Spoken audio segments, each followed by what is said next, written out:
Okay, in this video I want to make use of the data structure associative arrays, which in JavaScript we just refer to as objects, right? Objects have these key value pairs.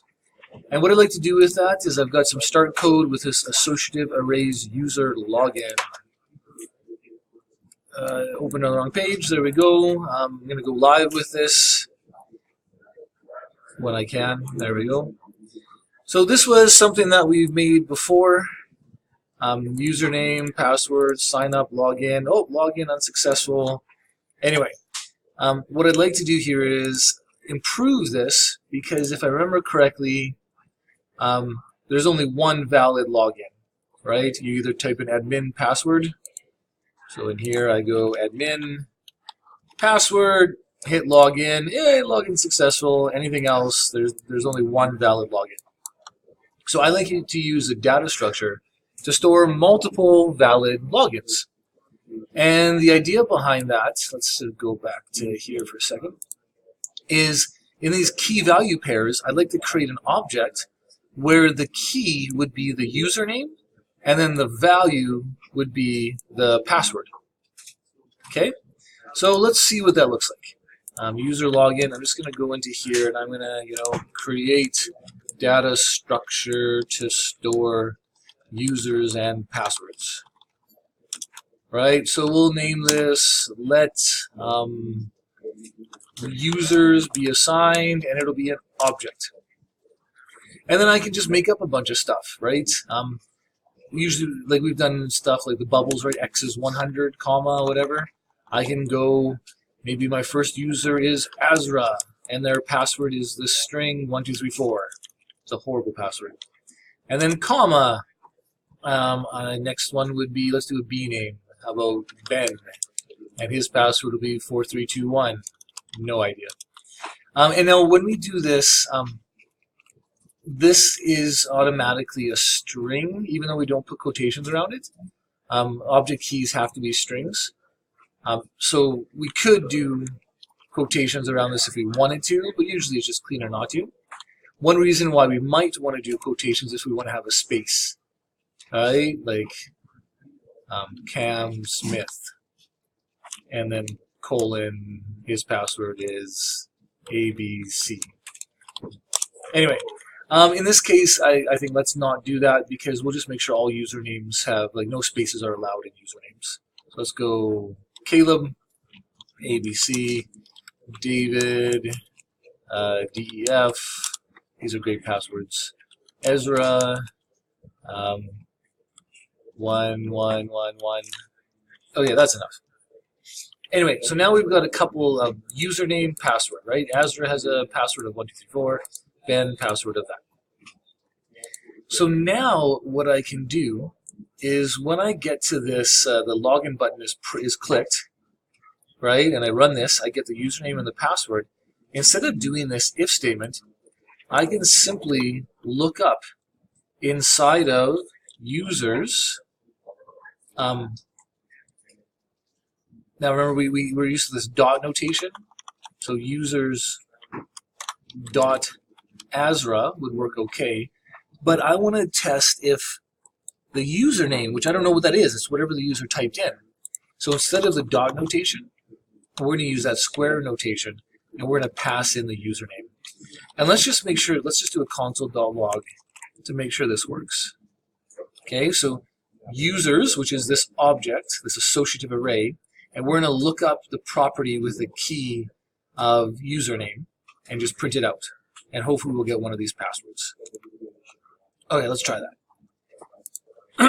So I'm going to type in Azra, I hit login, awesome, 1234. Ben, login, 4321. Right, and then if I put something that doesn't exist, it gives me undefined. Okay, so that's an important piece of information because now I can test whether it's a valid login or not. Okay. So let's try that. Let's first do this. If user's username is equal to undefined, then I can do my whole message. There was a feedback element. .inner HTML is assigned invalid login. Right? And then else, actually, let's go invalid username. Okay. And then else, it must be a valid username. Now we need to check the password. Check password. So to do that, we can just go if password, right? That's the input that they typed in. If the password is equal to the value in here, so this user's username, right? It's not equal to undefined. So we can go user's username. Then I can do my feedback element dot inner HTML is assigned login successful. Else the password must be incorrect. So we'll do that feedback element dot inner HTML is assigned invalid password. Cool. I'm going to keep this at the beginning here just so that we have in the console so I can remember passwords. Let's see what that does. So just quick review, we get the username and password that the user typed in. I look up in my users object for that username. If it's undefined, that means the user's not listed here. So it's invalid username. Otherwise, we check the password. So the password will be that value that gets looked up right here, right, at that username. And if that equals the password, then we say great. Otherwise, we say invalid password. Okay, that makes sense. Hopefully it works. So Azra, 1234, cannot access username before initialization. Well, it's good that there's problems, so get to fix things. Oh, of course. That was my little check. I need to actually get the username before I can print out the password. Okay, let's try that again. Azra 1234 log in. Hey, login successful. Let's make the password wrong. Invalid password. Let's make the username wrong. Invalid username. Okay, that's awesome. Let's try, what were some of the other passwords here? Caleb ABC.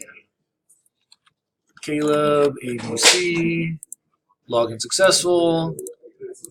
Invalid username. Invalid password. Perfect. Okay, so the login seems to be working pretty well.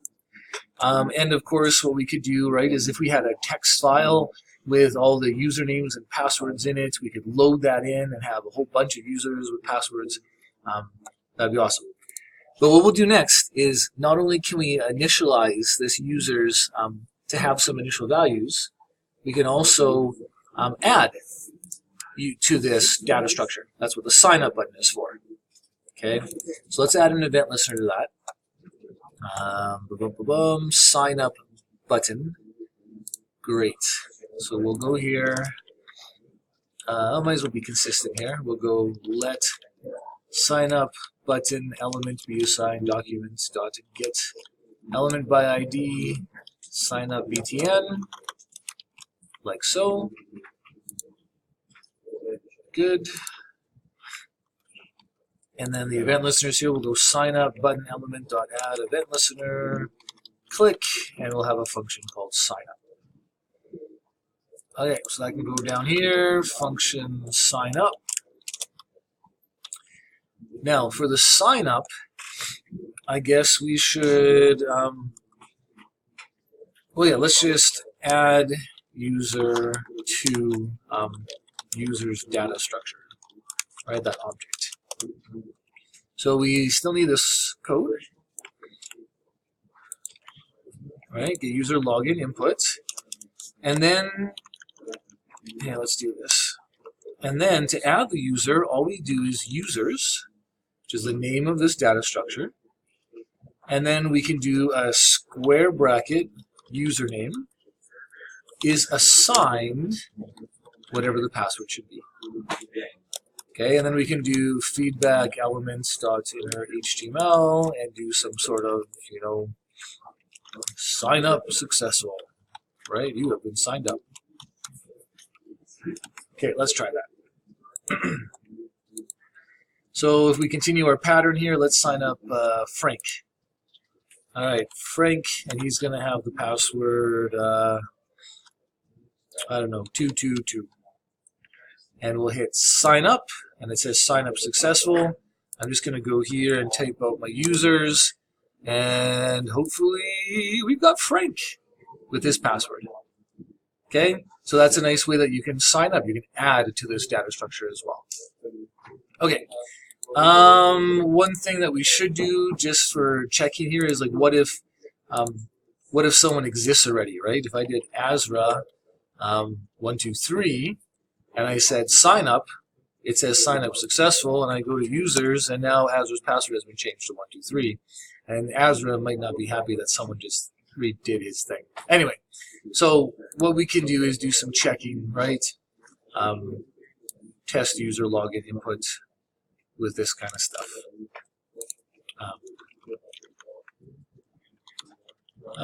So just check if user already exists. And I guess what we could do is we could say, hey, if it, actually let's do this. If it does not equal undefined, that means that there's something there already. And we'll just say, you know, username already exists. Otherwise, it is undefined. Right, so if it doesn't equal undefined, it means someone's used that username already. Otherwise, it was undefined, so we can create it. Right, we can create it and add the password to that username. Okay, let's try that. So again, let's try something new. Ganesh 444, sign up. Sign up successful. So now I should be able to do Ganesh 444 login successful. Okay, if I try to do Azra 123, login works fine. Oh, no, it doesn't, because we didn't change it. The change that we made didn't stay, right? 1, 2, 3, 4, login successful. If I try to go Azra 1, 2, 3, 4, 5, sign up, it says, hey, username already exists. You can't do that. Okay, cool. Now, of course, this doesn't save. That's a topic we'll save for another day. There's some options we can do, right? This user's thing that we have. We can actually do some things where we can save it in local storage, so that every time you run this page, it'll load. But that only works on the local machine. What we really need here is server-side scripting, right? A database of users on the server that's secure. Because right now, right, you can just go to your sources and you can see, oops, you can see all of the passwords and users right there. Okay, anyway, that was that. An example of using an associative array with these key value pairs, right? The key was the username, and then the value was the password. All right, hope that made sense. Take care, and we'll see you in the next videos.